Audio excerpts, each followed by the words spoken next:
వంకాయ ములక్కాడ వండుతున్నాను. ఇందులో నూనె వేసి ఉల్లిపాయలు వేసి 2 పచ్చిమిర్చి వేసి పసుపు వేసాను. టమాటా ముక్కలు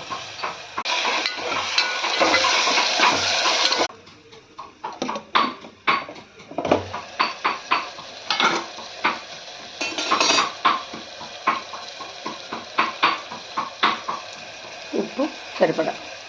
టమాటాలు మగ్గిపోయినాయి కదా, వంకాయ ముక్కలు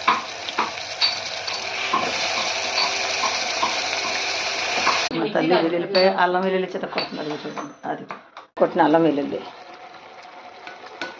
1 స్పూన్. ఇప్పుడు ములక్కాళ్ళ చూపించండి. కాసేపు మూత పెట్టుకుని మగ్గ పెట్టిన తర్వాత అప్పుడు ఉన్నాయని చూద్దాం.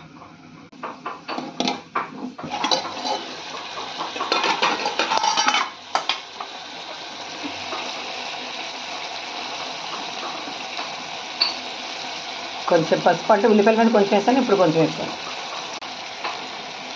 2 స్పూన్లు కారం. మర్చిపోయిన నీళ్ళు పోసాను. ఆ కూర అదే కారం పసుపు ఉప్పు వేసిన తర్వాత బాగా కలిపేసి 1 గ్లాస్ నీళ్ళు పోసాను. ఇప్పుడు మూత పెట్టేసి బాగా ఉడికించుకోవాలి.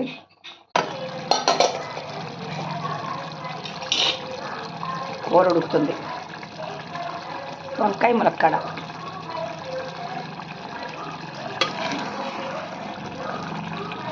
కొంచెం దగ్గరికి పడాలి. కొద్దిగా నీళ్ళు ఉన్నాయి కదా, ఇదిగో ఇది కొంచెం దగ్గరికి పడ్డాక స్టవ్ కట్టేసుకుందాం.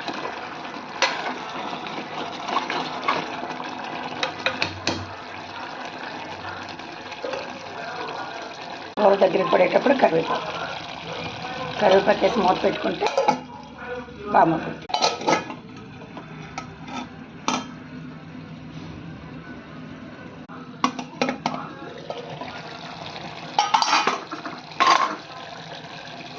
అయిపోయినట్టు కూర అయిపోయింది. స్టవ్ ఆఫ్ చేస్తున్నాను. వంకాయ ములక్కాడ కూర రెడీ. తెలీదురా నాకు, అది ఉంది కదా అమరదస్తు ఉంది కదా, అదే మన పచ్చడిది, దాంట్లో పెట్టి కొడతాను కదా నేను. అది తీసుకో. అదిగో రాయి. Like share subscribe. నమస్తే.